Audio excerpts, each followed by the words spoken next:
have come so far with God and how much grace you carry now, how you are in faith, would you be able to picture it that, oh, this is how my life would have turned out? Or the way God did it still surprises you? I don't even understand my question. Okay, you understand it. To me, I would say it's a surprise Okay. because I come from a Muslim. Mm. So as a young Muslim girl, I never thought, I never imagined that I would be a Christian. So to me, you know, God has his own plan. Mm. Even though I have to say this, out of all of us, Yes, okay. my siblings, I was the one that they sent to Christian school, you know. So I went to Methodist. Despite the fact that my primary school, I went to an Arabic school, a Muslim school. But for me, it so happened that I was sent to a Christian school. But even at that, I was still a Muslim.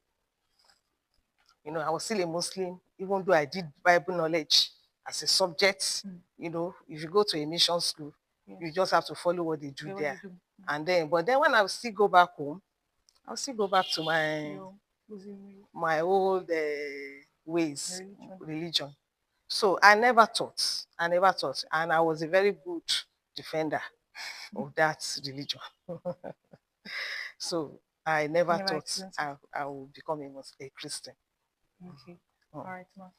So, why do you think your parents sent you to a Christian school, knowing that is it that they didn't really mind that you would become a Christian, or were they those kind of strict Muslim They were parents? strict, and that's why to me, I don't know, I don't know, I don't know. It just happened that maybe every other exams I wrote, I didn't do well or do I don't know, but I I there is a cousin of mine that was in that school. Okay. She got the phone for me. Oh, Although there are other schools, even Christian schools, St. Timothy and all, Christian school. But then I think God just wanted it that way. okay.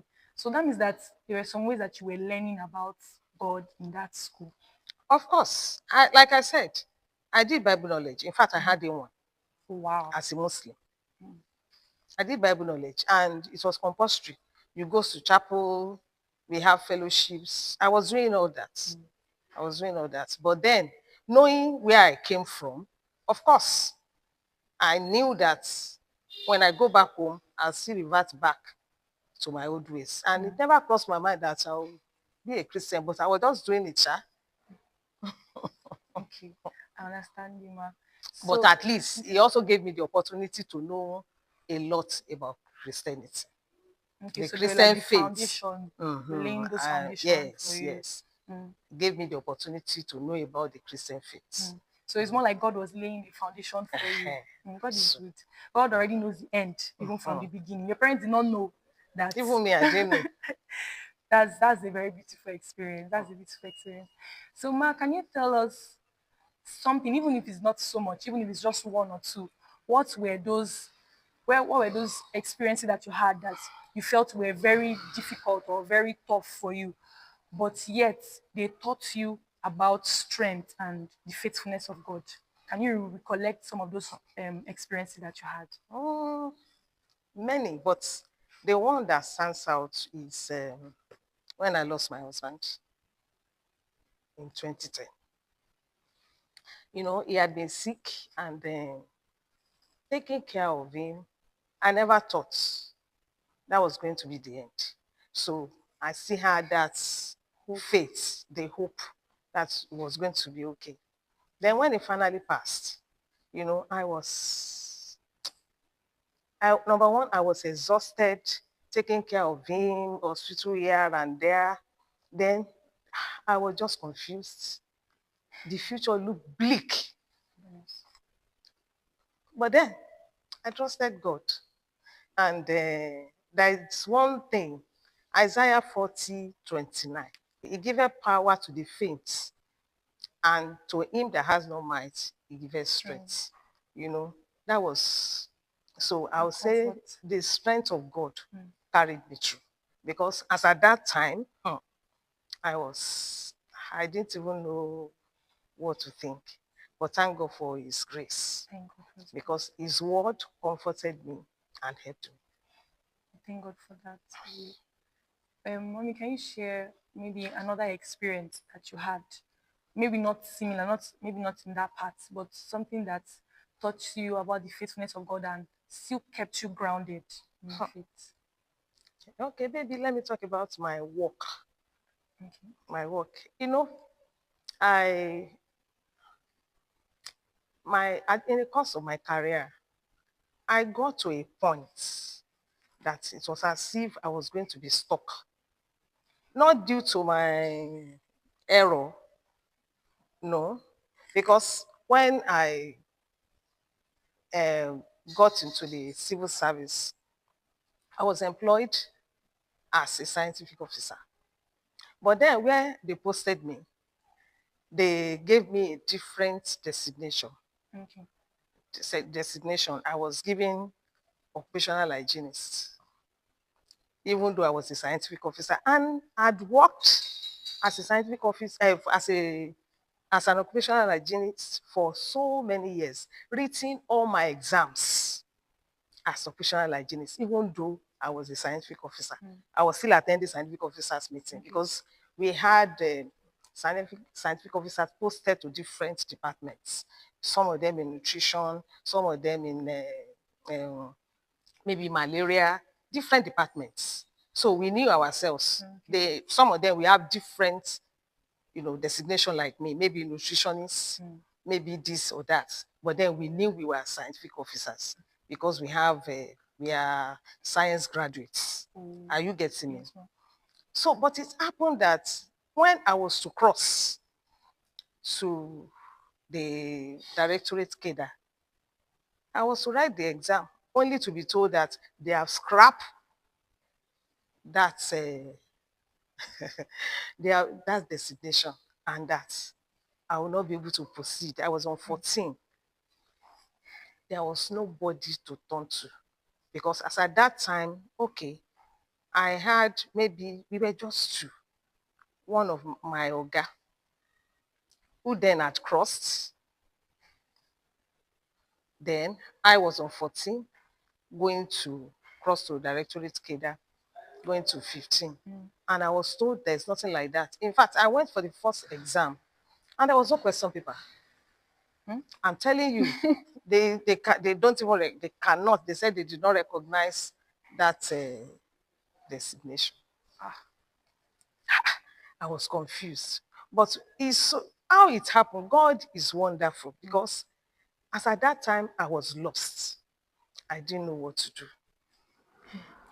So I had already submitted my papers and everything from Lagos before coming to Abuja. This is Abuja now. Okay, that I couldn't write that first exam. I couldn't. I came back to Lagos. But then I was lost as to what to do. I started talking to people. So the following year, I had to go for that same exam. And I submitted my Oh, papers yeah. as usual. But God's intervention, it's still, you know how God works. I sent my papers, and it happened that was the time I lost my husband. I was Oh, at home, I was in Lagos, I couldn't go. So I sent my papers and everything. And luckily, one of my colleagues to a friend in the office, who happens to be a nutritionalist, a insurance. nutritionist, she's late now. She was the one that helped me to do the submission and all. She just carried papers and mine for submission at Together. the promotion office. And she submitted. And luckily, the person in charge in that promotion department already told my friend because nutritionists too are having problems at that time, Okay. you know. And they told my friend that she would not write the exam. She she she had already she for them they were many Okay. That had the problem, that and the issue. they had the issue, but me it was only Only. me. You understand? So they knew they were able to gather together, know what to Mm. do, where to go. Me, there You was don't know. nobody. As at that time, I was still in Lagos. So she submitted everything. And the person in charge was just going through the papers and saw my name. and said, went through my papers, all the things I submitted. I said, but this person was employed as a scientist. She's a scientific officer. Even though she went through the papers and all, even though she has been getting all her promotions as an hygienist, she's still a scientific Scientific officer. officer. Checked my papers and said there was no conversion. They didn't convert her. I wasn't there. She wasn't converted, so she's still a scientific Scientific officer. She officer. can always revert back. And she minuted on my Yeah, form, on my document, passed it to the Oga, went to make a case for me. God is good. So made a case for me, and it was approved. And they said, okay, when I come around. So it was when I now got to Abuja that I went to the promotion office because there was something I needed to collect from them before I could go for the exam, for the accreditation. So I went, and the person, surprisingly, it happened to be somebody I knew. Okay. The person knew me too, but didn't know my name. Mm. So when I got to that office, he just said, "Hi, madam, are you?" I said, "Yes." He said, "Wow, I didn't even know you were the one, but I already made the case. You don't have any problem. You can write your exam." And that was how God helped me. Thank God. I was able to write that exam, and I was promoted. And from that time, Wow. nothing stopped me again until I became a food director. You know. Those two experiences that you shared are wonderful ones, and truly, you can see the hand of God in each of them. And I feel like these are the kind of things that you can look back at whenever you're having problems and challenges, and be like, God that helped me back then can still help me, and that can also help you later in your work with Him.